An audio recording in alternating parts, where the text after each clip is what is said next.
In epistemology, evidential defeat, often referred to simply as epistemic defeat, occurs when new information or evidence reduces or eliminates the justification for a previously held belief. Core concepts of defeat.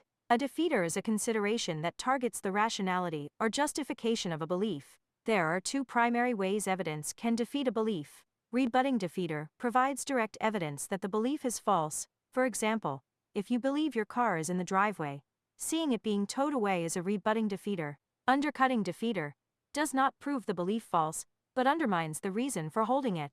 For example, if you believe a wall is red because it looks red, learning that the room is lit with red lights is an undercutting defeater. The wall might still be red, but your visual perception no longer justifies that belief. Types of evidential defeaters. Philosophers categorize defeaters based on how the subject interacts with the evidence. Mental state doxastic defeaters. These are defeaters that a person actually possesses in their mind, such as a belief or a memory that conflicts with a new piece of information. Normative defeaters, evidence that a person should have possessed, even if they do not currently have it. For instance, if a scientist ignores critical peer reviews of their work, those reviews may act as normative defeaters for their confidence in their hypothesis. Propositional defeaters, information that exists out there which, if known, would defeat the belief, regardless of whether the person is aware of it or responsible for knowing it. Key debates. No defeater clause. Many epistemologists argue that for a belief to count as knowledge, it must not only be true and justified, but also undefeated. High-order evidence. This involves evidence about your own ability to evaluate evidence.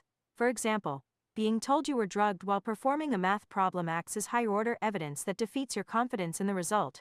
The problem of evil. In the philosophy of religion, the evidential problem of evil argues that the sheer amount of suffering in the world serves as an evidential defeater for the belief in an all-powerful, all-good God. Partial defeat or diminishing defeat. In formal epistemology and Bayesian logic, evidence isn't always an all-or-nothing switch. Instead, we use a weighted balance approach. The coming scenario, where you have a piece of evidence E providing a positive boost in probability and a defeater D providing a negative reduction, the two forces don't simply cancel out. Rather, the defeater slightly wins, leaving you with a net decrease in confidence. Here are a few real-world cases where evidence and defeaters act as weights on a scale rather than total shutdowns. 1. The medical diagnosis. Conflicting tests. Imagine a patient presents with symptoms of a rare condition. The evidence E. A rapid blood test comes back positive. This test is fairly reliable and makes the likelihood of the disease 51% more likely than the baseline. The defeater D. A follow-up genetic screen, which is more accurate but not perfect, comes back negative. This screen has a low false negative rate, making the disease 52% less likely. Result: you don't rule out the disease entirely, but because the genetic screen outweighs the blood test by a small margin, your rational confidence dips slightly below your starting point. 2. The legal witness. Credibility weighing. In a courtroom, evidence often competes for preponderance. The evidence E. An eyewitness testifies they saw the defendant at the scene. This raises the likelihood of guilt by plus 51% confidence. The defeater D. The defense shows the sun was in the witness's eyes and they weren't wearing their glasses. This doesn't imply deception, so it isn't a rebutting defeater, but it undercuts reliability by 52%. Result: the jury doesn't need to assume the witness is lying. The weight of the testimony is simply slightly more than neutralized. 3. Scientific peer review.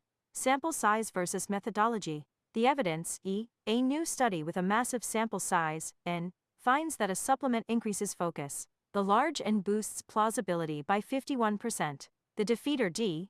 A meta-analysis reveals the study relied on self-report surveys instead of objective measures. This methodological flaw makes the claim 52% less likely. Result: the defeat is partial. The study still provides evidence, but the methodological problem slightly outweighs the sample size advantage. How this works mathematically. The Bayesian view. In these cases, philosophers use the probability calculus. Instead of seeing a defeater as a delete key, they see it as conditional probability. Prior probability, your starting belief. Posterior probability, your belief after E, at N. Revised posterior, your belief after E plus D, at N. If the strength of the defeater is greater than the strength of the initial evidence, your net justification moves into the negative. When you deal with problems that don't have a clear proof threshold like morality, metaphysics, or personal relationships, evidential defeat moves away from math and toward coherence and reliability. In these domains, you aren't calculating percentages. You are checking if your reasons still hold up under new light. Here is how it works. 1. Conceptual defeat, the counterexample. In logic and philosophy, a single edge case can defeat a general rule, even if it doesn't prove the rule is 100% false in all cases. The case: you believe it is always wrong to lie. The defeater: someone presents the Nazi at the door scenario. Lying to save a life. The effect: this isn't a 51/49% split. It is a conceptual defeater that forces you to abandon the always part of your belief, because the internal logic has been broken by a single valid exception. 2. Higher-order defeat, process reliability. In fields like ethics or aesthetics, where there is no physical proof, we rely on our judgment. A defeater here targets the trustworthiness of your brain rather than the facts. The case: you are certain a specific painting is a masterpiece. The defeater: you learn you were given a pro-enthusiasm drug that makes you love everything you look at. The effect: you haven't proven the painting is bad. Instead, the justification for your opinion is undercut, because your judgment tool is now known to be compromised. 3. Debunking arguments, ideological defeat. Common in metaphysics and religion, these defeaters attack the origin of a belief. If the reason you believe something has nothing to do with whether it's actually true, the belief is defeated. The case: you believe a certain moral law is objective. The defeater, an evolutionary biologist, shows that humans only believe this law because it helped our ancestors survive in small tribes, regardless of its truth. The effect: this is a debunking defeater. It doesn't prove the law is false, but it makes your evidence for it look like a lucky accident rather than a reasoned conclusion. 4. Normative defeat, the should have known. In these non-provable domains, you can be defeated by evidence you don't even have yet if you were irresponsible in looking for it. The case: a detective is sure someone is guilty based on 3 strong clues. The defeater: there are 5 other clues the detective ignored because they were too busy. The effect: the ignored evidence acts as a normative defeater. Even if the person is guilty, the detective's justification is defeated, because they failed the duty of inquiry required for that kind of claim. The reason evidential defeat moves away from math in these areas is that math requires fixed values inputs, but many human problems involve vague predicates or subjective values where we cannot agree on the numbers to begin with. When you can't assign a reliable percentage to a piece of evidence, you have to switch to a different operating system for truth, coherence, how well pieces fit together, and reliability, how trustworthy the source is. Here is a breakdown of why this shift happens. 1. The problem of incommensurability. In math, because 1 always represents the same unit. In non-provable fields like ethics or relationships, the units don't match. Example: how do you weigh the feeling of love against a suspicious text message? There is no common currency to convert a feeling into a percentage. Because you can't put them on the same numerical scale, you have to look at coherence. Does the suspicious text story fit into the larger narrative of the person's character? If it doesn't fit the pattern defeats the suspicion. 2. Defeat by epistemic circularity. In non-provable problems, we often use our beliefs to justify our evidence, and our evidence to justify our beliefs. This is a circle. If you believe your senses are reliable, you use them to gather evidence. If someone tells you that you are in a matrix-style simulation, that is a higher-order defeater. You can't use math to get out of this, because any data you collect to disprove the matrix would be simulated data. Instead, you look at reliability. Is there any reason to trust this new claim more than my lifetime of experience? 3. The holistic nature of belief. In math-based problems, like a card game, each hand is independent. In life, beliefs are part of a web. The web of belief, WVO Quine. Think of your beliefs like a spider web. Some are at the edges, what you had for breakfast, and some are at the center, logic, your identity. A defeater for an edge belief is easy to handle with math, but a defeater for a center belief, like my parents love me, would require you to tear down the whole web. Math isn't enough to describe that collapse. You are looking for systemic coherence. 4. Defeat of authority reliability. In fields where we can't see the truth directly, like high-level physics or ancient history, we rely on testimony. If a historian tells you a certain king existed, you believe it. If you later find out that historian has a history of making things up, their reliability is defeated. It doesn't matter if they are 51% or 99% likely to be telling the truth this time. The process is broken. Once the well is poisoned, we usually stop doing the math entirely and discard the source. 1. The mathematical base, the prior. Before you look at your opponent's face, you have the math. If you have a flush draw, you know the of hitting your card. The evidence. You have a 19% chance to hit your card on the river. Mathematical defeat. If the pot odds only offer you a 10% return, the math acts as a rebutting defeater for the belief that calling is profitable. The numbers alone tell you to fold. 2. The epistemic layer, the model. This is where it shifts from math to coherence. You develop a read on an opponent, e.g., this player is a rock. They only bet when they have a monster hand. The belief, my opponent is bluffing. The defeater, the tell, you notice the opponent's pulse racing in their neck, or they suddenly sit up straight, a tendency. The logic. This isn't a percentage calculation. It is a reliability check. You are asking, is my model of them as a bluffer coherent with their current physical behavior? If the physical tell contradicts the bluff theory, your initial belief is defeated. 3. The subjective psychological nature, the rationality defeater. This is the most complex part. You have to account for the opponent's internal state. The tilt factor, if you know an opponent just lost a huge hand and is on tilt emotionally compromised, your mathematical model of how a rational person plays is undercut. Higher-order evidence. You aren't just looking at their cards, you are looking at their ability to process information. If they are tilted, their bets no longer provide honest evidence about the strength of their hand. The fact that they are angry acts as a defeater for the evidentiary value of their bet. 4. The leveling war, defeating the defeater. In poker, professionals use recursive defeat. It looks like this. Level 1, I have a strong hand, the math. Level 2, my opponent thinks I have a strong hand, the read. Level 3, I will act weak to defeat my opponent's belief that I am strong, the bluff trap. Level 4, my opponent knows I am acting weak, which defeats my attempt to trap them, the hero call. At level 4, you aren't doing math. You are testing psychological coherence. Would they really bet this much here if they knew I knew they were bluffing? How tendencies act as defeaters. In poker, a tendency is a piece of long-term evidence that can defeat short-term data.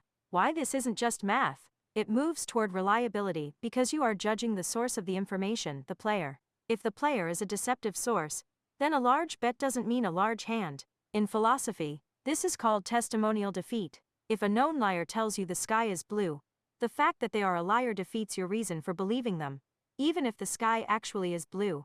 In poker, every bet is a testimony, and your job is to find the defeater for that testimony. What philosophers call testimonial betrayal or epistemic slide. The liar's paradox in this context is a systemic collapse. If a source is fundamentally compromised, then even when they speak the truth, they cannot successfully convey knowledge. The truth they speak becomes indistinguishable from a lucky lie. Here is how the value of truth functions as an epistemic shield against evidential defeat. 1. The death of the innocent reason. In your example, even if a liar has a perfectly rational reason for a claim, that reason is trivialized. The mechanism in epistemology, we distinguish between a true belief and knowledge. To have knowledge, the path to the truth must be reliable. If you are a proven liar, you have destroyed the path.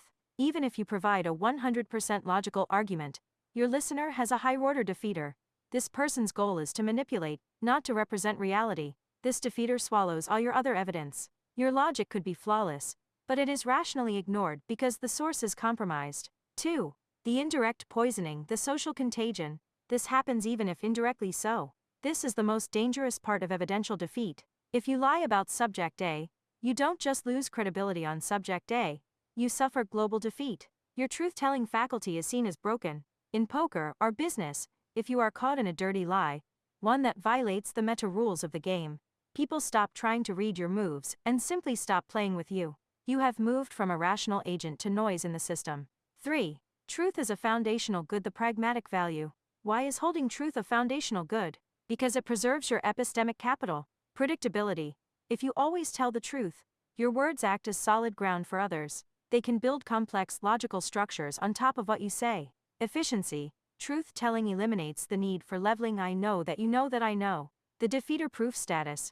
When you have a reputation for radical honesty, you gain a unique power. Your testimony can act as a defeater for others' perceptions. If everyone thinks they saw you steal, but you, a known truth-teller, say I didn't do it, your word acts as a powerful undercutting defeater for their own eyes. 4. The poker connection, the honest image. In poker, some players cultivate a table image of being completely honest and straightforward. A straight-up player. The strategy, they hold truth as a foundational good for 4 hours. The payoff, because they have invested in the truth, they have built up a massive amount of epistemic trust. The nuclear option, when they finally do lie, the bluff, it is undefeatable. The opponent's math says they might be bluffing, but their coherence model of the player says this guy doesn't lie. The philosophical bottom line. If you treat truth as a tool you can pick up and put down, you eventually lose the ability to use truth effectively. This is the paradox. To be a successful liar, you must be a consistent truth teller, but the moment you are found out, the math of your reasons no longer matters, because the reliability of your soul has been defeated. LT trivializes your reason. You could be the smartest person in the room with the best evidence, but if you've lost your epistemic standing, you are effectively invisible. We have to look at deception not just as a moral sin, but as a high-risk epistemic gamble. When you deceive, you are trading long-term social epistemic capital for a short-term informational advantage. Here is the breakdown of the risk-reward of deception, and how moral defeaters eventually collapse the game. 1. The risk-reward of deception. In the short term, deception is profitable because it creates an information asymmetry. You know the truth. They believe a fiction. 1. The reward, the lever. Tactical control. By feeding someone false data, you control their math. If you make them believe an event is actually a certainty, you can force them to act in ways that benefit you. The bluff. Resource conservation deception can be a shortcut. Instead of doing the hard work to earn trust or win a fair fight, you use a lie to bypass the proof threshold. 2. The risk, the defaulter's penalty. The exposure cost. If the lie is discovered, you don't just lose the lever, you trigger a global defeater. The interest rate of lies. Every lie requires maintenance. You have to remember what you said, to whom, and ensure it remains coherent with all future truths. This is an epistemic tax on your brain that eventually becomes too expensive to pay. 2. The moral defeater. In philosophy, a moral defeater occurs when a person's character or motives become so questionable that their rational arguments no longer carry weight. The concept, a moral defeater, is an undercutting defeater that targets the intent of the speaker. The trivialization of logic. If a bad actor provides a perfectly logical argument, the audience uses a moral defeater to reject it. They think, the logic seems sound, but since I know you are a manipulator, I assume there is a trap or a hidden premise I'm not seeing. The loss of standing. You lose the right to participate in the space of reasons. Your evidence is no longer treated as evidence, it is treated as hostile manipulation. 4. Why truth is foundational. Bottom line. If you treat truth as a tool you can pick up and put down, you eventually lose the ability to use truth effectively. This is the paradox. To be a successful liar, you must be a consistent truth teller, but the moment you are found out, the math of your reasons no longer matters, because the reliability of your character has been defeated. LT trivializes your reason. You could be the smartest person in the room with the best evidence, but if you've lost your epistemic standing, you are effectively invisible. We have to look at deception not just as a moral sin, but as a high-risk epistemic gamble. When you deceive, you are trading long-term social epistemic capital for a short-term informational advantage. Here is the breakdown of the risk-reward of deception, and how moral defeaters eventually collapse the game. 1. The risk-reward of deception. In the short term, deception is profitable because it creates an information asymmetry. You know the truth. They believe a fiction. 1. The reward, the lever. Tactical control. By feeding someone false data, you control their math. If you make them believe an event is actually a certainty, you can force them to act in ways that benefit you. The bluff. Resource conservation deception can be a shortcut. Instead of doing the hard work to earn trust or win a fair fight, you use a lie to bypass the proof threshold. 2. The risk, the defaulter's penalty. The exposure cost. If the lie is discovered, you don't just lose the lever, you trigger a global defeater. The interest rate of lies. Every lie requires maintenance. You have to remember what you said, to whom, and ensure it remains coherent with all future truths. This is an epistemic tax on your brain that eventually becomes too expensive to pay. 2. The moral defeater. In philosophy, a moral defeater occurs when a person's character or motives become so questionable that their rational arguments no longer carry weight. The concept, a moral defeater, is an undercutting defeater that targets the intent of the speaker. The trivialization of logic. If a bad actor provides a perfectly logical argument, the audience uses a moral defeater to reject it. They think, the logic seems sound, but since I know you are a manipulator, I assume there is a trap or a hidden premise I'm not seeing. The loss of standing. You lose the right to participate in the space of reasons. Your evidence is no longer treated as evidence, it is treated as hostile manipulation. 4. Why truth is foundational. If you hold truth as a foundational good, you are essentially buying insurance against evidential defeat. Lower friction. You don't have to prove things as hard because your reliability does the work for you. Epistemic resilience. If you tell the truth and people don't believe you, the truth usually outs itself eventually. You are aligned with reality, and reality is the ultimate backstop. The nuclear power of honesty. In a world of deceivers, the person who tells the hard truth even when it hurts them, gains a moral authority that can defeat almost any amount of complex math or logic from an opponent. The conclusion: deception is a short position on your own reputation. You get the cash now, but you are betting that you will never have to pay it back by being caught. If you are caught, you go epistemically bankrupt. Holding truth as a foundational good is the long position. It is slow to build, but it eventually creates a reason that is so heavy and coherent that it becomes nearly impossible for others to defeat.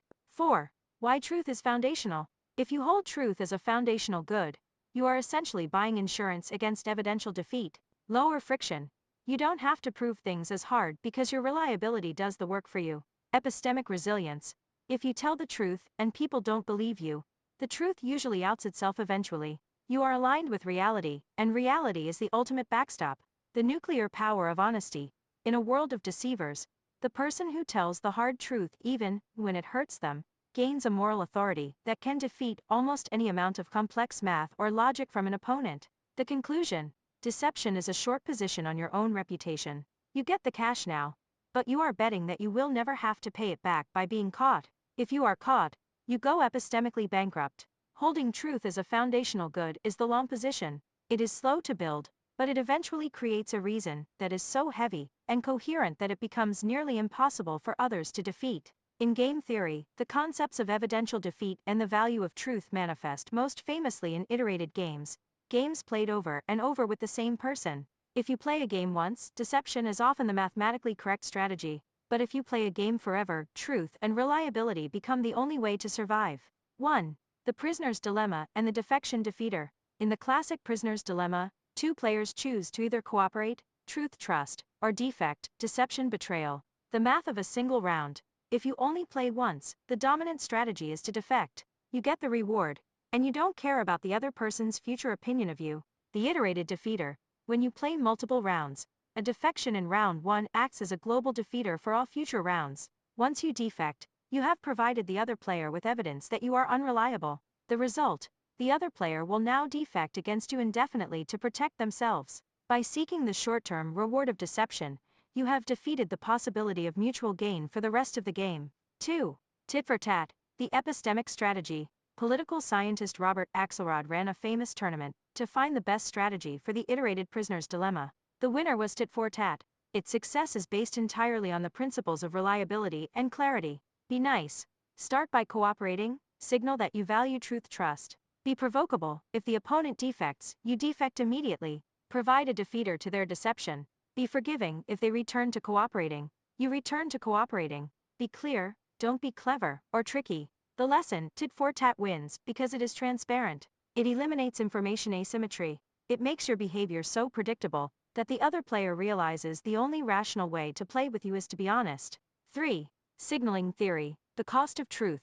In game theory, how do you prove you aren't lying? You use handicapping costly signaling. If a liar can say the same thing as a truth teller, the words have no value. They are defeated by cheap talk. To overcome this, you must provide evidence that is too expensive to fake. Example: in nature, a gazelle stots jumps high in the air when it sees a cheetah. This is a waste of energy.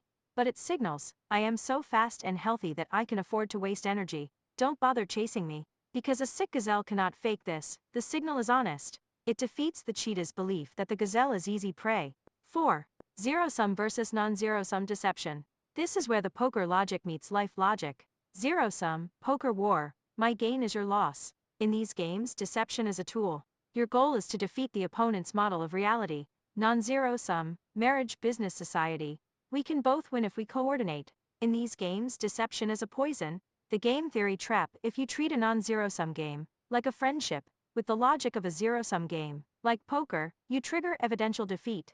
You win the argument, the bluff, but you lose the game, the relationship, because you have defeated your own reliability in the eyes of the other player. The folk theorem of reliability. In game theory, the folk theorem suggests that in an infinitely repeating game, players can achieve any outcome as long as they care about the future value of their reputation. This brings us back to the point about truth as a foundational good. If the shadow of the future is long enough, the cost of being caught in a lie is always higher than the reward of the deception. When you choose truth, you are essentially signaling, I am playing the long game. I value the future of this interaction more than the immediate pot on the table. When you make an argument, you aren't just presenting facts, you are presenting yourself as a source. If you win an argument by using a fallacy, a half-truth, or by bullying the logic, you have won the short game, the immediate point, but lost the long game, your epistemic authority. The two results of any argument. The conclusion. Did they agree with your point? Short game.